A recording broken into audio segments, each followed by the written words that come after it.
میں بھی کل میرا سارا دن ہاسپٹل میں گزرا ہے، میری طبیعت ٹھیک نہیں تھی۔ اس لیے گیا تھا کہ دوست بڑے پیار سے آتے ہیں اور دور دور سے آتے ہیں، تو پھر ان کو مایوسی ہوتی ہے۔ یعنی اس گل کا مطلب ہے جی تسی بھی پیار کر دیو تو میں بھی بڑا کرنا، یہ معنی ہے اس بات کا۔ اللہ آپ کو جزائے خیر دے۔ دو چار باتیں عرض کرنی ہے۔ عزیز دوستو، ہمارے ہاں نا اخلاق کا معنی لوگوں نے صرف سمجھ لیا ہے ہنس کے بولنا ہی اخلاق ہے، اور صرف میٹھا بولنا ہی اخلاق ہے۔ حالانکہ میٹھا تو بعض اوقات لوگ اپنے مطلب کے لیے بھی بولتے ہیں۔ اخلاق کہتے ہیں انسان کی عادات کو، اس کے باطنی اوصاف کو سنور جانے کو اخلاق کہا جاتا ہے۔ جب آپ کی عادات سنور جاتی ہیں نا، یعنی میٹھا بولنا بھی اخلاق ہے، لیکن سچ بولنا اس سے بڑا اخلاق ہے۔ جب انسان کی عادات جب ہماری عادات ٹھیک نہیں نہ ہوتی تو ہمیں خود بھی اس کی تکلیف ہوتی ہے۔ میں نے بہت سارے لوگوں کو دیکھا ہے، لوگوں کا خیال ہوتا ہے بڑا غصے والا بندہ ہے، لیکن میں ان بیچاروں کو جانتا ہوں، غصہ ان کو آتا ہے پر وہ خود بھی اپنی اس عادت سے تنگ ہوتے ہیں۔ کئی دفعہ کہتے ہیں جناب مجھے بڑا غصہ آتا ہے، اور پھر بزرگوں کے سامنے بات کر لیتا ہوں تو پریشان ہوتا ہوں، کوئی وظیفہ بتائیں میرا غصہ ختم ہو۔ ہماری جب عادات خراب ہوتی ہیں یا کہیں گڑبڑ ہوتی ہیں تو اس کی ہمیں خود بھی تکلیف ہوتی ہے۔ یہ مت سمجھا کریں کہ اس آدمی کی عادت بگڑی ہوئی ہے تو یہ سکون میں ہے۔ بے صبر آدمی، غصے والا آدمی، حریص آدمی، لالچی آدمی، جھوٹ بولنے والا آدمی، یہ لوگ خود بھی اپنی عادات سے پریشان ہوتے ہیں۔ اور پھر سب سے زیادہ تکلیف ان لوگوں کو ہوتی ہے جو ان کے زیادہ قریب رہتے ہیں۔ مثلا جھوٹ بولنے والے آدمی سے سب سے زیادہ پریشان اس کے ماں باپ ہوتے ہیں۔ اگر آپ ناراض نہ ہوں تو جھوٹ بولنے والے آدمی سے سب سے زیادہ پریشان اس کی اہلیہ ہوتی ہے۔ وہ کہتی ہے کہ تو مجھے سچ بتایا کر، جدھر جاتا ہے اسی کا نام لیا کر۔ سب سے زیادہ تکلیف قریبی لوگوں کو ہوتی ہے۔ میاں بیوی کا رشتہ پیسوں سے نہیں کھڑا ہوتا، اعتماد سے کھڑا ہوتا ہے۔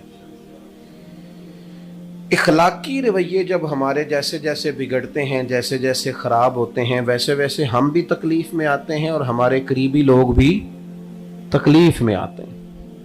کرنا کیا ہے ہمیں اپنے اخلاق کو اس لیے سنوارنا ہے کہ ہمیں اللہ تعالیٰ نے خلق عظیم والے رسول کا غلام بنایا صلی اللہ تعالی علیہ وسلم۔ اللہ کریم نے فرمایا وَإِنَّكَ لَعَلَىٰ خُلُقٍ عَظِيمٍ، اے محبوب بے شک آپ عظیم اخلاق پر ہیں۔ اعلیٰ ترین اخلاق اللہ تعالیٰ نے نبی پاک علیہ السلام کو دی۔ ایسا نہیں ہے کہ جو بات اعلیٰ تھی وہ حضور نے کی، بلکہ محبوب نے وہ بات کی ہے کہ اس سے اعلیٰ بات مزید ہو سکتی ہی نہیں۔ یہ نہیں کہ صرف اچھی بات کی، حضور نے اتنی اچھی بات کی ہے کہ اس سے مزید اچھی بات ہو سکتی۔ بات کی سمجھ آ رہی ہے آپ حضرات؟ ہمیں اپنے اخلاق کے سنوارنے پر خاص توجہ دینی ہے۔ وہ کہاں سے شروع ہوتا ہے؟ وہ آپ کہیں سے بھی سٹارٹ کر لیں۔ سب سے پہلا اور سب سے بنیادی کام یہ ہے کہ سوچیں کبھی بری نہ رکھیں۔ انسان دنیا میں جتنے بھی اعمال کرتا ہے سوچ کی بنیاد پر کرتا ہے۔ اس لیے بخاری کی پہلی حدیث ہے کہ اعمال کا دار و مدار نیتوں پر۔ آپ کی سوچیں ہمیشہ مثبت ہونی چاہیے۔ انسان اپنی سوچوں کی بنیاد پر عمل کرتا ہے۔ آپ کا کسی بندے کے بارے میں خیال ہو جائے نا دنیا دار ہے، دھوکے باز ہے، فراڈی ہے، تو آپ اسی نقطہ نظر سے اسے ٹریٹ کریں گے۔ آپ کی ملاقات کے وقت اس بندے کے بارے میں وہی رویہ آپ کا ہوگا، لیکن اگر آپ کا خیال ہونا یار انسان ہے، غلطی ہو ہی جاتی ہے، اسے بہتر کرنا ہے، اچھی سوچ سے آپ ملیں گے تو آپ کو اس بندے سے مل کے تسلی حاصل ہوگی۔ اس بات کو آپ نے سمجھنا ہے۔ اچھی سوچیں۔ ہمارے ہاں یہ ہوتا ہے بدگمانیاں بڑی ہیں۔ کسی بھی شعبے کو آپ کھول لیں، لوگوں سے پوچھ لیں پولیس والے کس طرح کے ہوتے ہیں،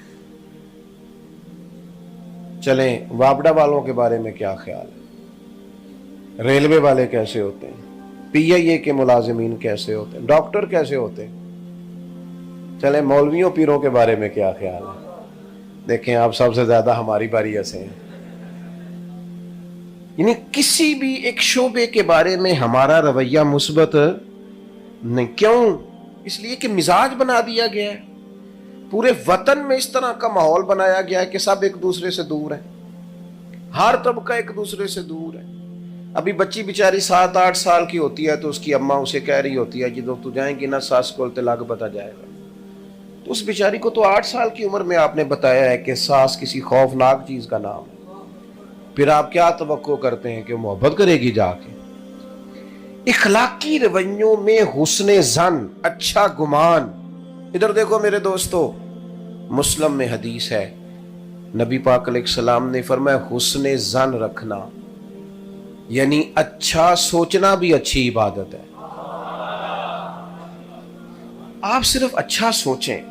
آپ کسی بھی نفسیات کے آدمی سے ملاقات کریں گے جو ماہر ہوگا اس شعبے کا ہو، تو آپ اسے کہیں گے میں بے چین رہتا ہوں، پریشان رہتا ہوں، تو سب سے پہلی بات آپ کو یہ کہے گا اچھا سوچا کریں، مثبت رہا کریں، منفی زندگی نہ گزاریں ورنہ تکلیف میں آ جائیں گے۔ اپنے گمان ہمیشہ اچھے رکھیں، آپ کسی چیز کی اچھی تعبیر کریں۔ ایک بندہ آپ سے ملا ہے، اس کے چہرے پہ شکن ہے، تو آپ اسے متکبر بھی کہہ سکتے ہیں، کہہ سکتے ہو یار بڑا تکبر ہے، لیکن اگر آپ اللہ کے بندوں کو گنجائش دینا تو یہ سوچیں یار آج فلانا ملا تھا کچھ پریشان پریشان سا لگتا تھا، اس کے لیے دعا کرنا خیر ہو صحیح۔ ایک رویہ وہ ہے کہ بڑا تکبر ہے، ایک رویہ یہ ہے کہ یار تھوڑا تھوڑا نا بندہ پریشان تھا، اللہ جانے کیا تھا۔ اب اس رویے کے اندر نفرت ہے اور اس رویے کے اندر محبت ہے۔ ہم جب اخلاقی طور پر سنورنا چاہتے ہیں نا، نبی پاک علیہ السلام نے 10 دن قیام کیا ہے طائف میں۔ عرب کے لوگ ویسے روایتی طور پر بھی مہمان نواز تھے، لیکن ان کی جو روایتی مہمان نوازی ہوتی تھی وہ بھی انہوں نے حضور کے ساتھ نہیں کی، جو رواج تھا ان کا وہ بھی نہیں کی۔ حضور نے تبلیغ کی، انہوں نے جواب میں روڑے مارے۔ تو جب صحابی نے عرض کی یا رسول اللہ دعا کرے نا یہ تباہ ہو جائیں، ہم سارے کہتے ہیں نا نبی پاک نے دشمنوں کے لیے دعا کی، کہتے ہیں پتہ ہے ہمیں، چلے ایک عقیدے کا دشمن ہے اس کی بات نہیں کرتا، جو ہمارا ذاتی دشمن ہے صرف ذات کا، ایک دفعہ یہ حضور کا طریقہ زندہ کرو نا، زندگی میں ایک دفعہ دشمن کے لیے دعا کر کے دیکھو نا، بھلا ہے تو صحیح نا ہمارے محبوب کا طریقہ، بولیے ہے نا؟